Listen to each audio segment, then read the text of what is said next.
Olha como às vezes a nossa mente nos sabota em relação à nossa espiritualidade, ao nosso relacionamento com Deus. A gente faz orações, pede resposta a Deus e quando a resposta vem, muitas vezes a gente acha que, será que foi coincidência? Nossa, será que foi um sinal? Enfim, a gente precisa tomar posse das coisas que Deus diz. Se a gente pediu a Ele, a gente precisa acreditar que a resposta vem. Antes de eu dar continuidade aqui, eu quero me apresentar para quem não me conhece. Eu sou Raquel Faria, sou nutricionista, trabalho com mulheres com mais de 40 anos que querem emagrecer, mas como eu não acredito em emagrecimento definitivo, sem mudança de mentalidade, sem um cuidado pleno, corpo, alma e espírito, eu estou aqui compartilhando minhas experiências com Deus como uma mulher comum, como você, e na minha principal missão de vida, né, que é espalhar o evangelho. Então eu quero falar sobre uma historinha que é uma mãe que estava orando por chuva na região onde ela morava, estava com muita seca, muito tempo sem chover, e ela orando por chuva, e num dia ela chamou o filho para orar junto com ela. Quando eles foram sair, um sol a pino, o filho falou: mãe, vamos levar a sombrinha. Aí ele: menina. A mãe falou: menino, pra que levar sombrinha? Esse sol todo, não tem uma nuvem no céu. E ele falou: mas mãe, a gente orou e pediu a Deus para chover, então a gente tem que levar a sombrinha. E se a gente pediu, ele vai atender o nosso pedido. Então, muitas vezes a gente não tem essa fé, né? A gente lança os nossos pedidos como se a gente estivesse falando sozinho, como se Deus fosse um amiguinho imaginário.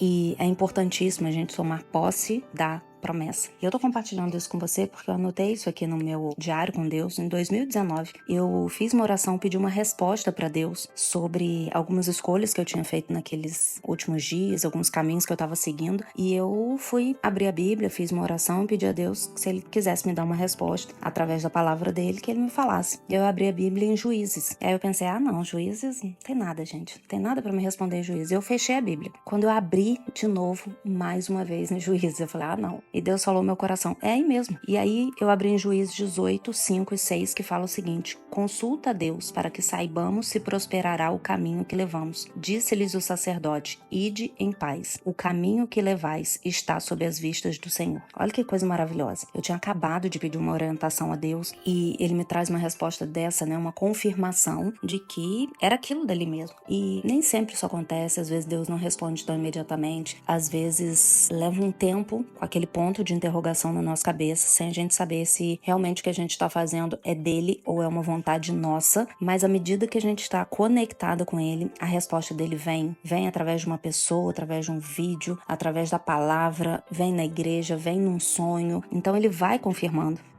Uma confirmação dele, uma direção dele nunca vai ser contrária à Bíblia. Nunca vai contrariar a palavra dele, porque Deus não negocia seus princípios. Isso é uma das decisões, assim, clássicas, né? E isso a gente já pode descartar. Se não estiver de acordo com a Bíblia, não é uma direção de Deus. É muito mais fácil ser uma coisa completamente diferente do que qualquer pessoa do mundo faria. Não qualquer, né? Porque a gente não tá falando de todas as pessoas do mundo. Mas outras pessoas que você conhece ou que são decisões habituais. É muito mais fácil a direção de Deus ser incomum para a maior parte das pessoas do que Deus te dar uma direção que está diferente da palavra dele. E nesse momento também, eu li também em Juízes 18, 10, que fala o seguinte: a terra é ampla, porque Deus vô-la entregou nas mãos. É um lugar em que não há falta de coisa alguma que há na terra. E aí depois na minha Bíblia eu li o seguinte: o pecado da incredulidade se manifestou na recusa do povo de tomar posse da terra boa que o Senhor lhes havia prometido. O medo do povo era recorrente, do tamanho de seus inimigos. No entanto, por maiores que parecessem seus medos, não seriam capazes de resistir à mão de Deus. E é muito importante isso. Deus pode fazer promessas específicas para nós, mas caso você não tenha nenhuma promessa, você pensa: mas Deus nunca me fez uma promessa, nunca me falou nada sobre isso. Mas a Bíblia tem muitas promessas. As promessas são condicionadas. Se você ler a Bíblia, você vai ver que Deus te entrega coisas à medida que você cumpre a sua parte da aliança com Deus. Então, uma das coisas que são fundamentais, um primeiro passo, é você colocar Deus como prioridade. Amar a Deus sobre todas as coisas, dar as primícias de tudo, principalmente do seu tempo. Quando você acordar, a primeira coisa que você vai fazer é conversar com Deus, é entregar o seu dia, é pedir orientação, é se colocar disponível